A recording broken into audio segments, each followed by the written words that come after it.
जय श्री राम। मुझे आज राम जी की एक बात याद आई। राम जी की स्तुति में लिखा है, आजान भुज सर चापदर संग्राम जित खर दूषणम। आजान भुज बने जिसके हाथ घुटनों तक पहुंचते हो। सामान्यतः ये किसी मनुष्य में नहीं होता है कि उनके हाथ घुटने तक पहुंचे। तो किसी भक्त ने पूछा राम जी से कि आपके हाथ घुटनों तक पहुंचते हैं, मतलब आप आजान भुज क्यों हो, आजान बाहु क्यों हो। तो रामचंद्र जी ने थोड़े मुस्कुराते हुए, थोड़े मुख में स्मित लाते हुए बोला कि अगर कोई भक्त हो जो मोटा हो, जो हेल्दी हो, जो इसका शरीर जरा मोटा हो, तो उसको पूरी तरीके से गले लगने के लिए मैंने अपना हाथ इतने बड़े रखे हैं। ऐसे है हमारे राम जी, जो सभी भक्तों की चिंता करते हैं। और एक बात याद आती है, विश्वामित्र जी के यज्ञ की रक्षा करने के लिए जब राम जी और लक्ष्मण जी उधर थे, तो मुझे ऐसा लगता है कि जो रामचंद्र जी अपने भक्तों के लिए आजान बाहु है, जो सबकी चिंता करते हैं, उनका स्वरूप कैसा होगा। तो उसी संदर्भ में ये कथा आती है कि उनका स्वरूप कितना निराला है, सॉफ्ट है। जब मारीच हमला करने आया था, सुबाहु और मारीच जब हमला करने आए थे दोनों, तब मारीच का मन बार बार रामचंद्र जी को का दर्शन करने से पिघल रहा था। उसका मन कोमल हो रहा था और रामचंद्र जी के प्रति उसके मन में थोड़ा थोड़ा स्नेह जागने लगा था।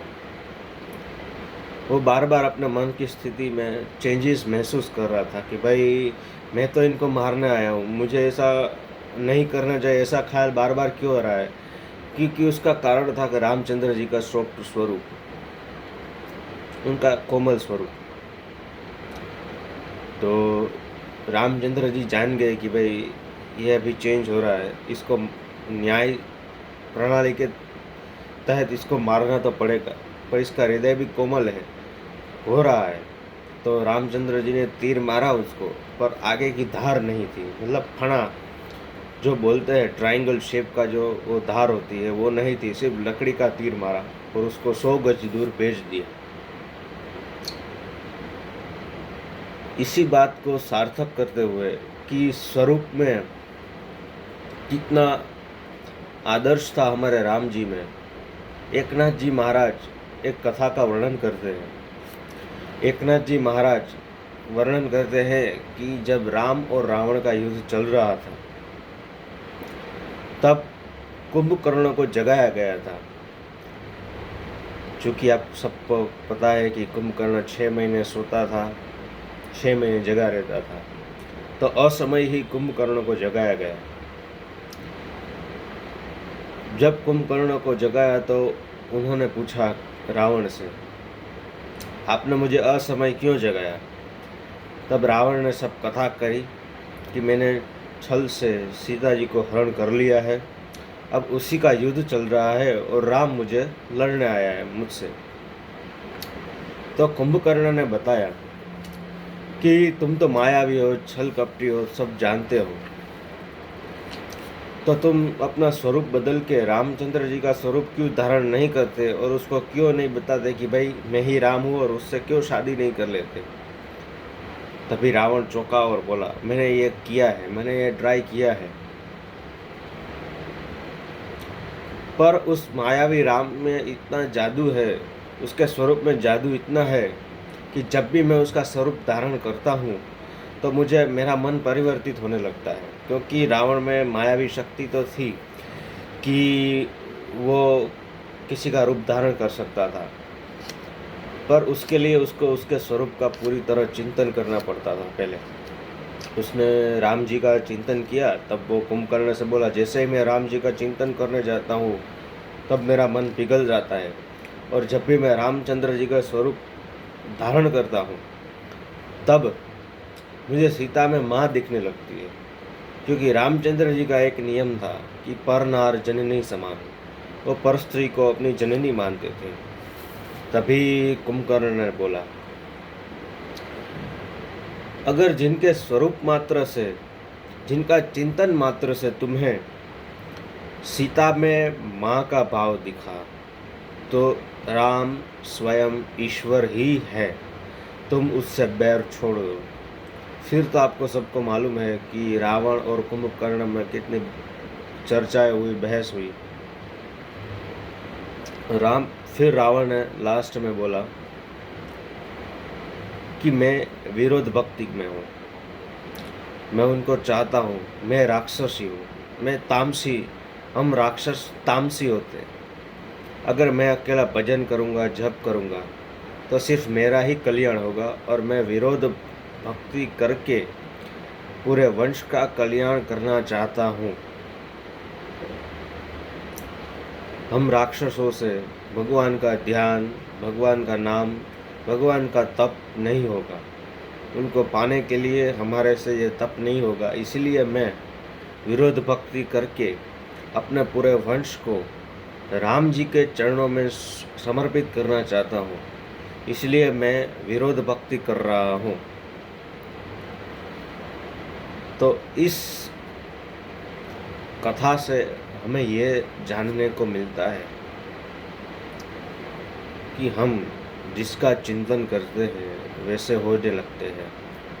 तो हमें भी श्री रामचंद्र जी का, श्री कृष्ण का, श्री शिव का, या माता जी जो बोलते हैं माता दुर्गा, उनका चिंतन करना चाहिए कि उनके गुण हमारे में आए।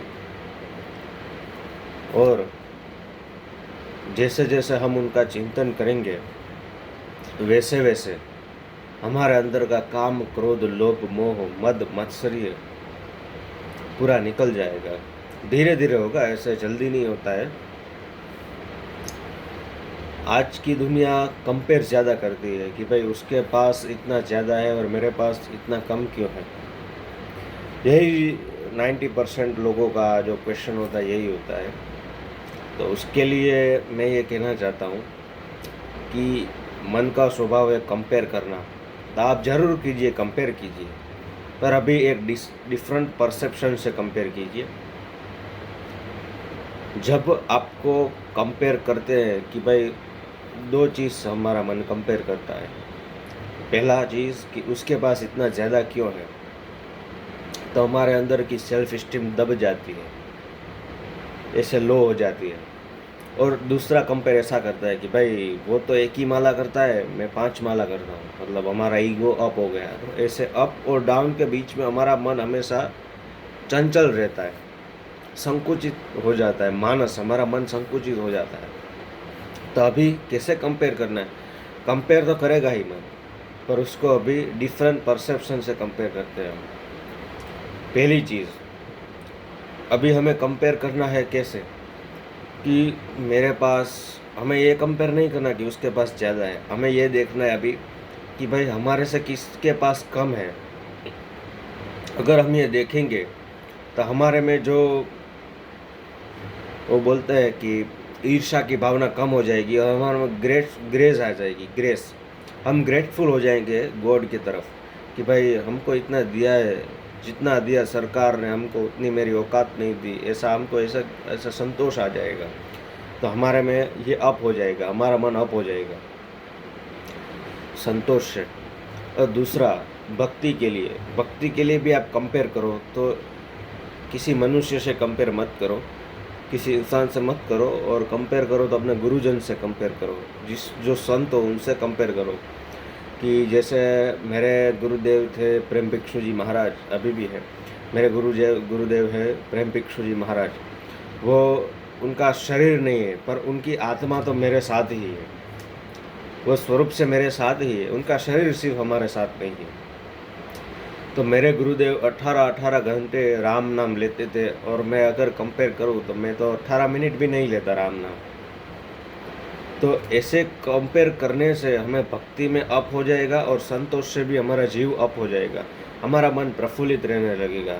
तो कंपेयर करो, पर ऐसे कंपेयर करो कि भाई भगवान ने उससे हमें ज़्यादा दिया है, इससे हमारा संतोष होगा, सेल्फ इस्टीम बढ़ेगी। और भगवान और हम